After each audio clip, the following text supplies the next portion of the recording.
Hello everyone, the life এডিটের আর একটি নতুন ভিডিওতে আমি পায়েল জানাচ্ছি সবাইকে স্বাগত। আশা করছি সবাই আপনারা ভালো আছেন। সবাইকে সুপ্রভাত জানাচ্ছি ইয়েলোস্টোন থেকে। আজকে ইয়েলোস্টোনের আমাদের সেকেন্ড ডে। আজকে যাব নর্থের দিকে এবং তার আগে এবার কালকে আমাদের অনেকগুলো প্ল্যান ছিল, তার মধ্যে দু একটা স্পট আমাদের কভার করা হয়নি। তার জন্য আজকে একটু ওয়েস্টের দিকে গিয়ে সেই স্পট দুটো কভার করে তারপর আমরা নর্থের দিকে বেরিয়ে পড়ব। চলুন তাহলে আমাদের সঙ্গে।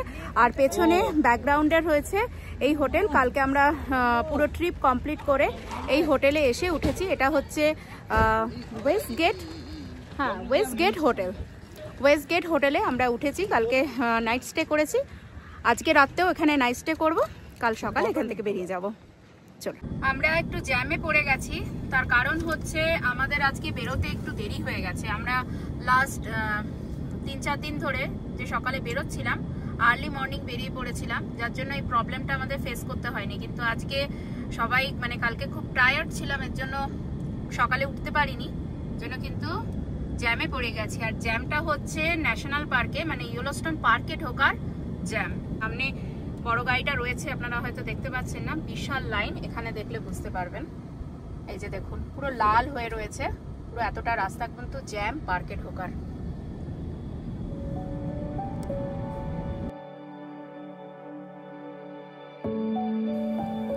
রাশ কাটিয়ে ভেতরে ঢুকলাম ঠিকই, কিন্তু ভেতরে ঢুকে দেখলাম ঠিক একই অবস্থা।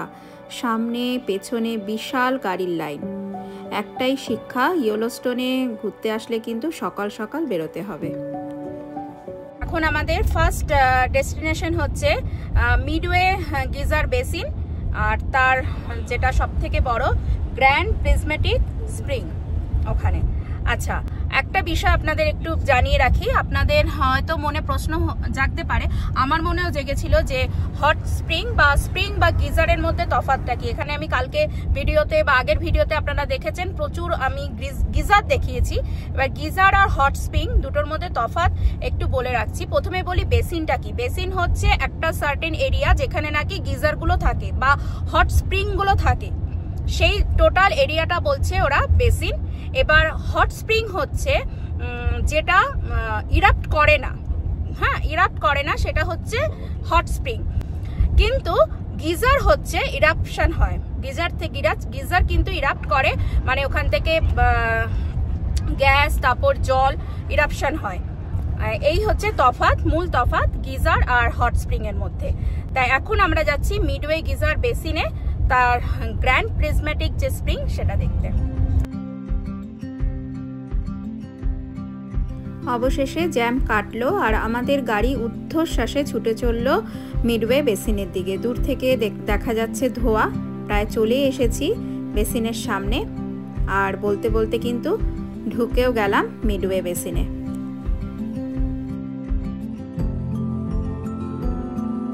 আমরা এসে পৌঁছেছি মিডওয়ে গিজার বেসিনে, আর ঠিক পেছনে কিন্তু দেখা যাচ্ছে গ্র্যান্ড প্রিজমেটিক, ওটাই দেখতে যাব। সামনে থেকে আপনাদের দেখাবো। পাশে কুলকুল করে নদী বইছে, আপনারা আওয়াজ শুনতে পাচ্ছেন। প্রথমে টর্কোয়েস ফুল, তারপরে ওপাল, তারপরে গ্র্যান্ড প্রিজমেটিক, তারপরে হচ্ছে এক্সেলার গ্রিজার। কিন্তু আচ্ছা, এই যে দেখুন মিডওয়ে গিজার বেসিন, এটা হচ্ছে পুরো একটা ম্যাপ দেওয়া হয়েছে। ইউ আর হেয়ার, আমরা এখানে আছি। আচ্ছা, গ্র্যান্ড প্রিজমেটিকটা হচ্ছে সবার ওপরে, ওটা সব থেকে বড়, আর এটা পুরোটা হচ্ছে বেসিন।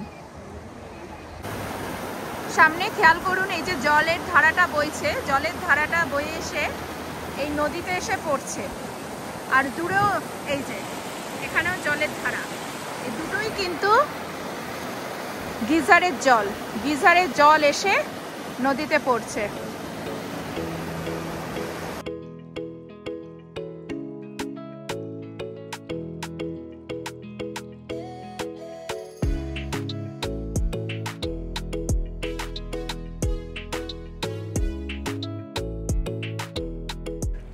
দেখে মনে হচ্ছে যেন কুয়াশা, চারিদিক কুয়াশায় আচ্ছন্ন,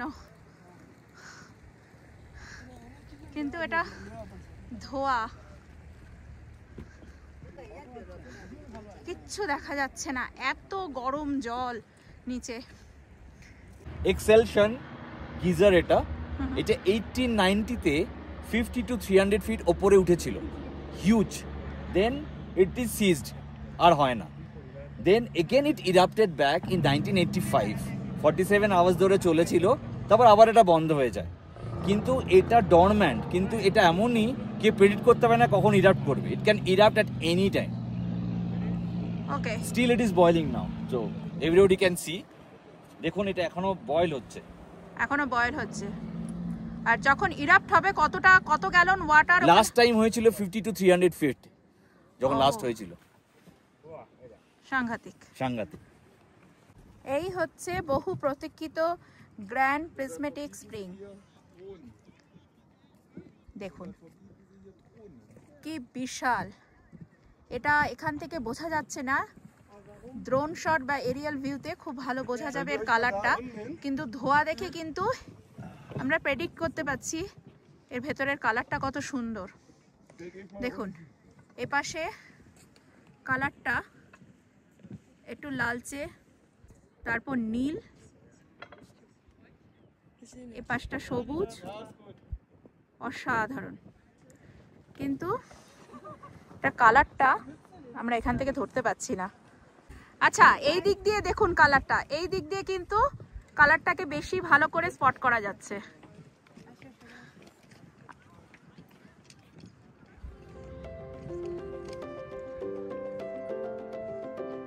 সেদিনকে গ্র্যান্ড প্রিজমেটিক দিয়ে প্রচণ্ড ধোঁয়া বেরোচ্ছিল দেখে আমরা কালারটা ভালো বুঝতে পারিনি, কিন্তু এই কালারটা ঠিক এরকম, এবং এটা কিন্তু পাহাড়ের ওপর থেকে তোলা একটা ছবি। অসাধারণ সুন্দর কালার এরিয়াল ভিউ থেকে। দেখুন grand prismatic. Midway geyser basin complete করে আমরা চললাম আমাদের পরবর্তী গন্তব্য ফায়ারহোল ক্যানিয়ন ড্রাইভের দিকে।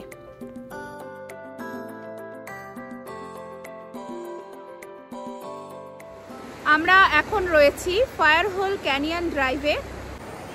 অ্যাকচুয়ালি এটা কোনো নির্দিষ্ট কোনো পয়েন্ট নেই, এটা একটা ড্রাইভ, মানে ড্রাইভ করে করে এই পুরো গিরিখাতটা দেখতে হবে। এই হচ্ছে রাস্তা চলে গেছে, এই যে গাড়ি থেকে আমাদের সব লোকজনরা নামছে, এই রাস্তাটা চলে গেছে, অপূর্ব সুন্দর রাস্তাটা। আর এই হচ্ছে গিরিখাত, আর পাশ দিয়ে বয়ে গেছে নদী।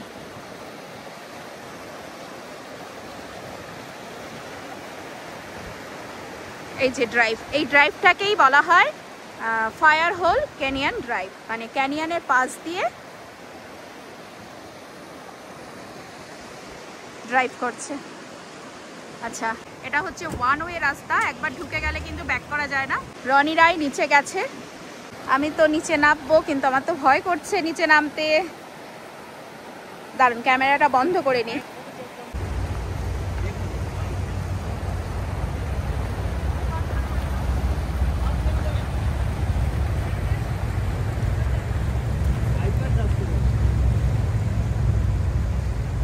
দেখুন কত বাইকার্স যাচ্ছে, ওয়াও, ফুল গ্যাং।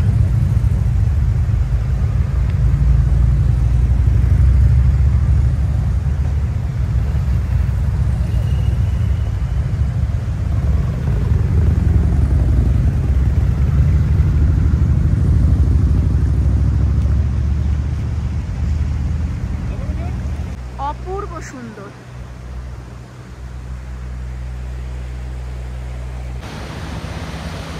সামনে আপনারা দেখছেন এটা হচ্ছে ফায়ারহোল ফলস, এই ড্রাইভের মধ্যেই আছে। এখানে অনেক গাড়ি দাঁড়িয়েছে, এটাও কিন্তু একটা দেখার জায়গা। এই ড্রাইভটা যেটা আমি বললাম ফায়ারহোল ক্যানিয়ন ড্রাইভ, এই ড্রাইভটা করে এসে এই যে গিরিখাত আর এই যে ফলস, দুর্ধর্ষ ফলসটা অপূর্ব সুন্দর। এই হচ্ছে ফায়ারহোল ফলস।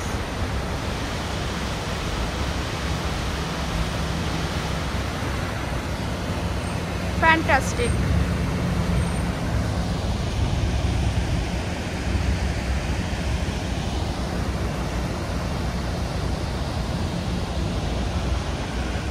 এখন এসে পৌঁছেছি গিবন ফলসে। আর এই জায়গাটা ওরা এত সুন্দর করে বাঁধিয়ে দিয়েছে দেখুন ফলসটাকে দেখার জন্য।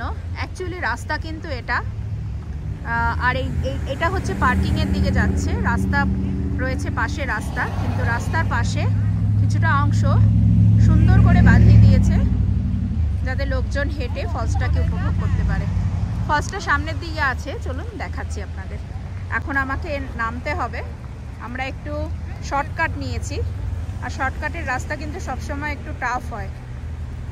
চলুন ছট করে নেমে নিই।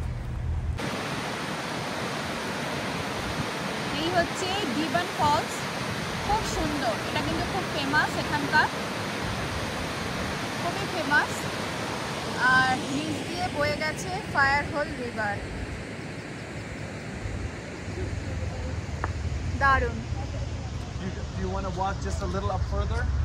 এই যে উপরে গাড়িগুলো যাচ্ছে রাস্তা, তার নিচে সুন্দর হাঁটার জায়গা করে দিয়েছে, এই যে হাঁটার জায়গা করে দিয়েছে। আর এই হচ্ছে ফলস, সুন্দর এখানে বাঁধিয়ে দিয়েছে যাতে বাচ্চারা পড়ে না যায়। আর এই হচ্ছে ফলস, এটা আমার খুব ভালো লাগলো।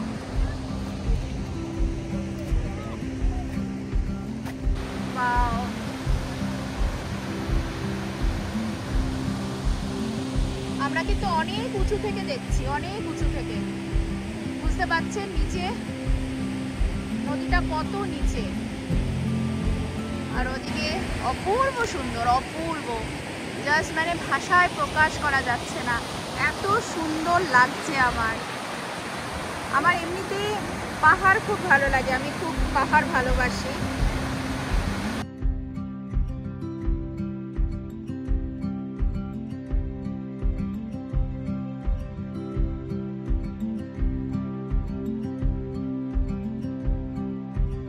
পার্কিং নিয়ে প্রচন্ড চিন্তায় ছিলাম, কিন্তু ফাইনালি দারুণ জায়গায় পার্কিং পেয়ে গেছে। এবং আমাদের আজকে বলে না, কালকে আজকে দুই দিনই আমরা কিন্তু প্রতিদিনই দারুণ জায়গায় পার্কিং পাচ্ছি, এত ভিড়ের মধ্যেও। এই যে সন্দীপ, দারুণ জায়গায় পার্কিং পাচ্ছি, মানে অবিশ্বাস্য। একদম সামনে যখনই ঢুকছি কেউ না কেউ বেরোচ্ছে। এখানে ট্রেলের রাস্তাটা শুধু দেখুন কি সুন্দর, প্রত্যেকটা গিজারের সামনে কিন্তু এরকম কাঠের ট্রেল করা থাকে, আপনাদের আগের ব্লগেও দেখিয়েছি। আর এখানে দেখুন কি সুন্দর জঙ্গলের ভেতর দিয়ে রাস্তা করা।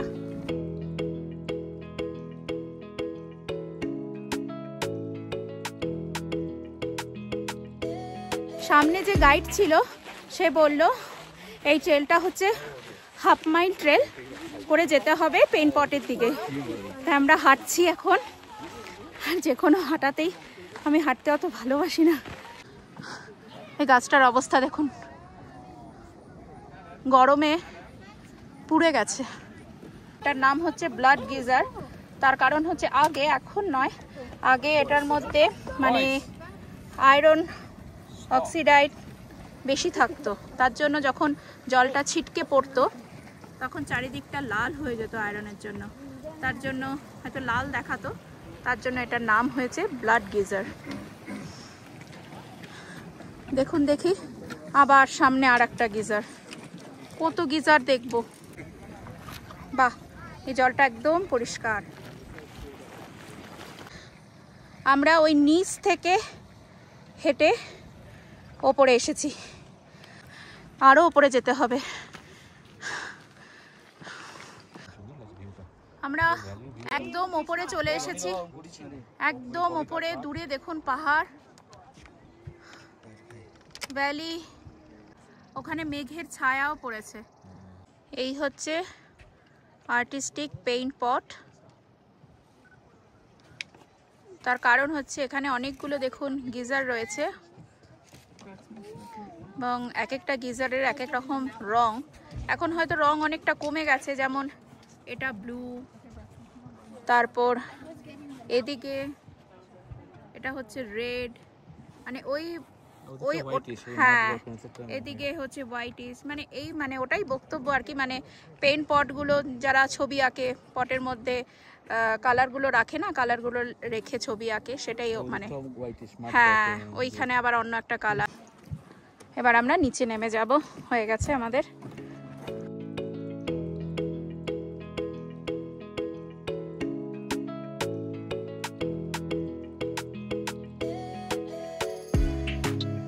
প্রায় হাফ মাইল ওপরে ট্রেক করে উঠলাম, আবার হাফ মাইল ট্রেক করে নিচে নামলাম, টোটাল 1 মাইল কিন্তু আমরা ট্রেকিং করলাম। এখন নেমে এত খিদে পেয়ে গেছে আর টাইমও হয়ে গেছে লাঞ্চের, প্রায় 1:30, প্রায় কি 1:40 বাজে, লাঞ্চের টাইম পেরিয়ে গেছে। তাই এখন নিয়েছি ব্রিটানিয়া বিস্কুট, আমার ফেভারিট, পৃথিবীর যেখানেই থাকি না কেন আমার প্রিয় ব্রিটানিয়া বিস্কিট। প্রচন্ড খিদে পেয়ে গেছে। এখন আমাদের নেক্সট ডেস্টিনেশন হচ্ছে কোথায়? Norris basin. ওখানে জানি না, গেলে বোঝা যাবে, কিন্তু মনে হচ্ছে যেন ওখানে কিছু খাবার দাবার পাবো। যদি পাই ওখানে লাঞ্চটা সারবো ভাবছি। আপাতত বিস্কুট খাবো, কারণ এই ইয়েলোস্টোনে এসে আমরা এত ট্রেক করছি, এত হাঁটছি, বাড়ি যখন ফিরবো 1-2 কিলো মনে হয় ওজন কমে যাবে, কিন্তু তার সঙ্গে খাচ্ছিও তো প্রচুর, তাই না? হ্যাঁ, মানে প্লাস মাইনাস হবে ব্যাপারটা। হ্যাঁ, প্লাস মাইনাসে 0, মানে কিছুই কমবে না। পৌঁছে গেলাম নরিস গিজার বেসিনে। এটাও কিন্তু ইয়েলোস্টোনের মধ্যে ভীষণ ফেমাস। আর এখানে একটা ছোট্ট মতো মিউজিয়ামও ছিল। মিউজিয়াম পড়ে দেখে যা জানতে পারলাম, এখানে যে নরিস গিজারটা রয়েছে, যেটা অনেকটা নিচে দেখুন, সেটা কিন্তু মোস্ট অ্যাসিডিক, মোস্ট হটেস্ট এবং টলেস্ট। অন্তত মিউজিয়াম পড়ে আমি সেটাই জানতে পারলাম। আমার ব্যাকগ্রাউন্ডে এখন নরিস গিজার বেসিন, যেটা কিনা ইয়েলোস্টোনের মধ্যে, আমি মিউজিয়াম পড়ে মানে মিউজিয়াম দেখে যেটা জানলাম যে ইয়েলোস্টোনের মধ্যে সবথেকে হটেস্ট, টলেস্ট এবং ওল্ডেস্ট গিজার এটা, এবং এটা হচ্ছে সবথেকে বেশি অ্যাক্টিভ গিজার। কিন্তু ট্রেল করে অনেকটা নিচে গিয়ে বেসিনটা দেখতে হবে। আমার পেছনে রয়েছে এমারেল্ড স্প্রিং। কালারটা পুরো কিন্তু এমারেল্ডের মতো, দুর্ধর্ষ কালার। এটাও কিন্তু নরিস বেসিনের মধ্যেই পড়ে। নরিস বেসিনেরই একটা ছোট্ট স্প্রিং, এমারেল্ড স্প্রিং, কারণ তার কালারটার জন্য। পুরো এমারেল্ড কালার, অপূর্ব।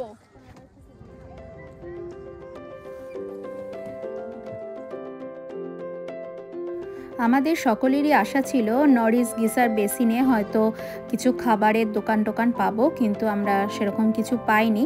তাই এখন খাবারের সন্ধানে যাচ্ছি যেখানে, সেখানে গিয়ে আপনাদের সঙ্গে আমার কথা হচ্ছে।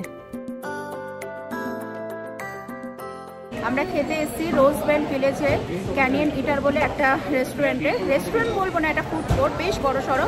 এখানে নিয়ম হচ্ছে ট্রে নিয়ে যে যার মতো, মানে আপনার যেটা পছন্দ পিক করে নেবেন, তারপর সেটা বিল হবে।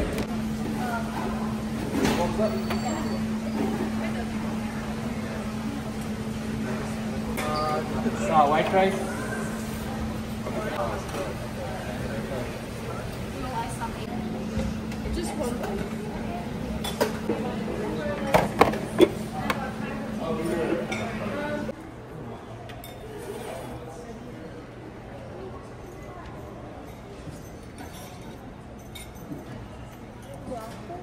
কেমন খাবারটা? ভালো। আমরা এখন দেখতে এসেছি গ্র্যান্ড ক্যানিয়ন অফ ইয়েলোস্টোন। আমরা জানি যে যেটা পৃথিবীর বৃহত্তম গিরিখাত গ্র্যান্ড ক্যানিয়ন, যেটা নাকি আছে অ্যারিজোনাতে, ইউএসএ, কিন্তু এখানে একটা মানে এখানে যে ক্যানিয়নটা আছে সেটাও কিন্তু খুব সুন্দর, এবং সেটাকে বলা হয় গ্র্যান্ড ক্যানিয়ন অফ ইয়েলোস্টোন। তা আমরা ফার্স্টে, এবং এখান থেকে এটা খুব সুন্দর দেখা যায়। আমরা ফার্স্ট যাব আর্টিস্ট পয়েন্টে, এখান থেকে খুব সুন্দর একটা ভিউ পাওয়া যায়। আমরা এখন এখান থেকে জাস্ট একটুখানি 0.2 মাইল ড্রাইভ ওয়াক করে কিন্তু আর্টিস্ট পয়েন্ট দেখতে যাব। তারপর সেটা হয়ে গেলে আমরা গাড়ি নিয়ে আবার পুরো এখান থেকে বেরিয়ে আমরা এই ইন্সপিরেশন পয়েন্ট এখানে যাব। দুটো দিক থেকেই কিন্তু এই ক্যানিয়নটা, গ্র্যান্ড ক্যানিয়নটা, মানে ভিউটা খুব পাওয়া যায়। আর তার মাঝখান দিয়ে বয়ে চলেছে ইয়েলোস্টোন রিভার। এই যে ইয়েলোস্টোন রিভার, আর এটা জুড়ে এই জায়গাটা পুরো হচ্ছে গ্র্যান্ড ক্যানিয়ন অফ ইয়েলোস্টোন, যেটা আমরা দুই দিক দিয়ে দেখব, একটা হচ্ছে আর্টিস্ট পয়েন্ট থেকে আর একটা হচ্ছে ইন্সপিরেশন পয়েন্ট থেকে। এখন আমরা যাচ্ছি আর্টিস্ট পয়েন্টে, যেটা নাকি আমি এখন যেখানে দাঁড়িয়ে আছি সেখান থেকে মাত্র 0.2 mile. Yes, Artist Point 0.2 mile, you are here, আমি এখানে অলরেডি। কিন্তু আমরা আর্টিস্ট পয়েন্টে যাওয়ার আগেই একটা গ্র্যান্ড ক্যানিয়নের মানে গ্র্যান্ড ক্যানিয়ন অফ ইয়েলোস্টোনের একটা খুব সুন্দর ভিউ পেয়ে গেছি। এটা যাওয়ার পথে আর্টিস্ট পয়েন্ট থেকে কিন্তু আরও সুন্দর দেখাবে। সবাই ট্রেক করছে, সবাই যাচ্ছে, ফ্যান্টাস্টিক জায়গা, দুর্ধর্ষ,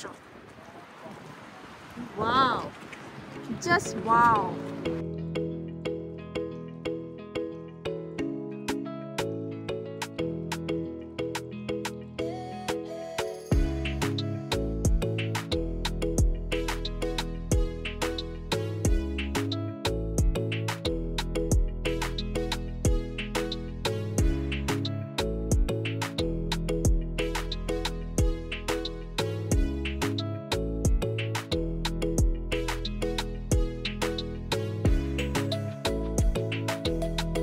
আমি এখন রয়েছি আর্টিস্ট পয়েন্টে, আর এটা হচ্ছে গ্র্যান্ড ক্যানিয়ন অফ ইয়েলোস্টোন। আচ্ছা, এটাকে 19th সেঞ্চুরি থমাস মোরান বলে একজন পেইন্টার এটাকে আবিষ্কার করেছিল, মানে খুঁজে পেয়েছিল। তিনি একজন খুব বড় পেইন্টার ছিল, ঘুরে ঘুরে ছবি আঁকতেন। তা এটাকে উনি খুঁজে পেয়েছিলেন এবং খুব সুন্দর করে এঁকেছিলেন। কিন্তু তারপরে এটার এত সুন্দর সৌন্দর্য যে কোনো পেইন্টার কিন্তু এটা আঁকতে পারেনি, একমাত্র থমাস মোরানই এটা আঁকতে পেরেছিলেন। আর উনি নাম দিয়েছিলেন গ্র্যান্ড ক্যানিয়ন অফ ইয়েলোস্টোন। অসাধারণ দেখতে। আর এখানে যে পাহাড়গুলো, এই যে রং, এটা কিন্তু লাভা থেকে, ইয়েলোস্টোনে যে ব্লাস্ট হয়েছিল ভলক্যানো, তার লাভা থেকে কিন্তু এটা তৈরি হয়েছে। এই যে কালারটা,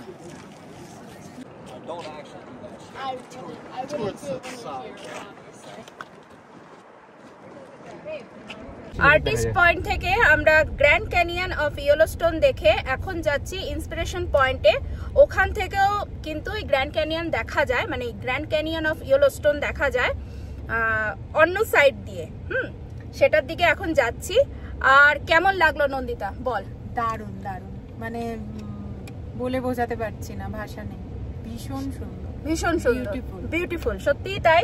মানে অপূর্ব, এক কথা মানে বলার মতো না, এত সুন্দর। আর আর্টিস্ট পয়েন্ট কেন বলছে ওটাকে, যে আপনাদের তখন বললাম যে থমাস মোরান বলে একজন আর্টিস্ট, একজন পেইন্টার এই জায়গাটা খুঁজে পেয়েছিল, মানে এটাকে প্রথম উনি খুঁজে পায় ছবি আঁকার জন্য। আর ওই পয়েন্ট থেকে উনি ছবিটা এঁকেছিলেন। যদি আমার পসিবল হয় আমি ছবিটা পাশে দিয়ে দেবো, আপনারা দেখতে পারবেন। তখন লাভাটাও বেরোতো। তখন আরো অনেক বেশি কালার ছিল ওখানে, কারণ লাভার কালারটা দিয়ে লাল কালারটা আরো বেশি ছিল। এখন আস্তে আস্তে যত দিন যাচ্ছে, যত বছর যাচ্ছে, কালারটা তো ফেড হয়ে যাচ্ছে। কিন্তু উনি পয়েন্টটা খুঁজে পেয়েছিলেন দেখে ওই পয়েন্টটার নাম আর্টিস্ট পয়েন্ট। এখন যাচ্ছি আর একটা পয়েন্টে, ইন্সপিরেশন পয়েন্ট। সেখান থেকেও কিন্তু এই গ্র্যান্ড ক্যানিয়নের ভিউটা পাওয়া যায়। চলুন সেটাও আপনাদের দেখাবো। দেখুন দেখুন অবস্থাটা, রাস্তার পাশ দিয়ে পাস করছে বাইসন।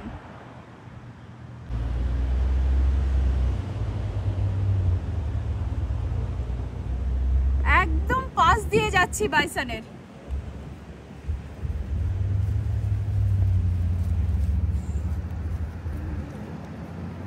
আমরা এসে পৌঁছালাম ইন্সপিরেশন পয়েন্টে। সিঁড়ি দিয়ে অনেকটা নিচে নামতে হবে।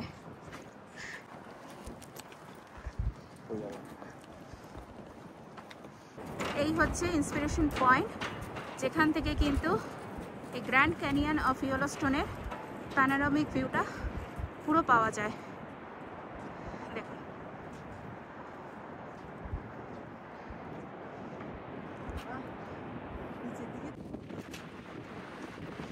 আচ্ছা দেখুন,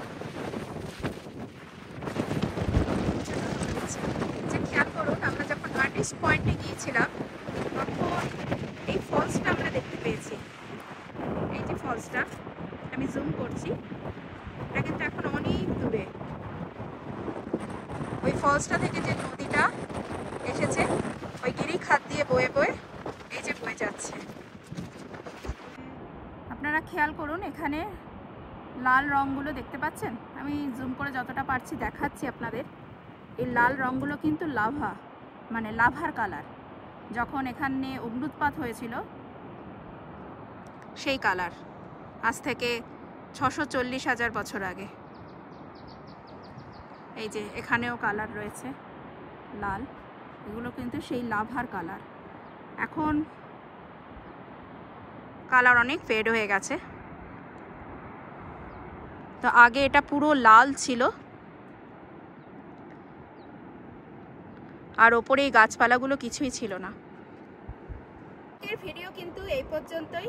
কেমন লাগলো আজকের ভিডিও অবশ্যই কমেন্ট করে জানাবেন।